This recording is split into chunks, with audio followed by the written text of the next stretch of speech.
or whatever. Let me not play with the camera. Happy Self-Care Sunday! Yay! I'm here with the beautiful, amazing Bianca, who is a long-time friend. We've been friends since middle school. Theater buddies, That's right. theater nerds, all of those good things. We've been extra forever. Extra forever. So I'm bringing her along today to give us some amazing self-care tips and really talk about her brand. She is the minister of many things, is what I call her. Godly woman, God-fearing woman, and she has done amazing things in just short amount of time. So she has this really dope book. So she's going to tell us about this book, and we're going to keep the link down so you can check out this really dope book. I bought it, I love it, and I can't wait to see what else she has in store. So, first and foremost, tell us about yourself. Okay, about me. I'm Bianca Chandler, and I am just for all things empowerment of women. I think we are amazing beings, and it's amazing the things that God can do through us and for us. And I'm just all for everybody being able to be their best selves and really chase that down, because we have so much potential on the inside, and being able to maximize that can mean so much for so many other people. Right. So tell us about your book. So my book is called 70 Days, 70 Ways He Speaks to Me. And it is written as a devotional, so you can read it over 70 days, or you can read it all together at one time if you want. Wow. But what I wanted to do was create a relatable space where people could feel that relationship with God was possible, and not this big thing that was just the traditional thing or the religion thing, because so many people have skewed the view of that. And rather than seeking relationship with God, they think that it has to be this perfection, and that's not the case. So I wanted to create a relatable space where people could read and feel equipped to build relationships.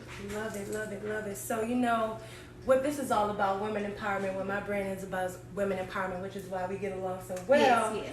As a black woman, a young black woman, powerful black woman, every day you have to create a routine to make sure you can go out and face the world and also achieve your goals. Right. What does it mean to you to do self-care as a black woman, and what does that really mean? What does it mean to you? Yeah, self-care is important, because if you are not your best self, you cannot be the best you for other people. Right. And you have to have enough discipline to sow into yourself and know that you're worthy of those things, because when you sow into you, you grow more, you produce more, and you produce more for other people to benefit from. So each day I try to start my mornings with reminders of who I am and who God has designed me to be. And that's important, because as long as we just function the definition of who we think we are versus who we know we are in God, it's not the same thing. So self-care for me starts early in the morning with, God, I am who you say I am. I love that. Yeah. I am who you say I am. Yes. I love not what it. everybody else is, not whatever societal expectations are, but I am who you say I am. And if I try to be that every day, I know I don't owe anyone else anything else. Okay, yes. Self-care for black women. Yes. So the last final question. Self-care for women who are on the journey of healing. Everyone, whether it's small or large, we all carry some type of trauma that we have to heal, especially during this day and age where we have this pandemic going on. There's a lot of confusion going on in the air. For what is the number one, or what are 3 things you would say are the keys to healing through self-care? 3 things to heal through self-care. 1, acknowledge it's a problem. You pretending that things are not a bother to you, or you pretending trauma did not happen, does not mean that it did not happen. It did not mean that you are not experiencing daily the side effects of that. So number 1 is acknowledge that it's real. Once you acknowledge that it happened to you, don't exist in the shame of it. What's next? Healing starts when you're able to acknowledge and do the work to free yourself from what happened, right?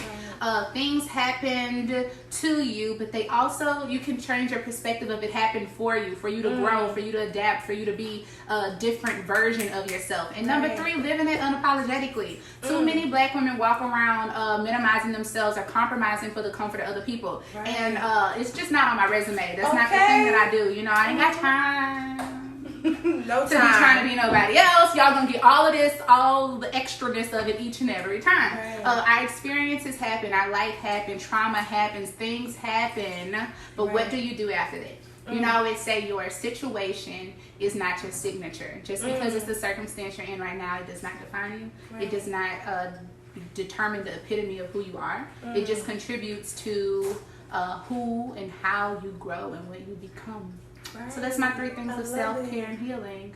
Acknowledge, work on it, and just let it be. Right. Acknowledge, work on it, let it be, and let yourself flow. Yes. Don't forget to check out her book, 70 Days and 70 Ways That He Speaks to Me. Get it, get it, get it. I love you so much. I love you too. Thanks for coming to Self-Care Sunday. Thank you.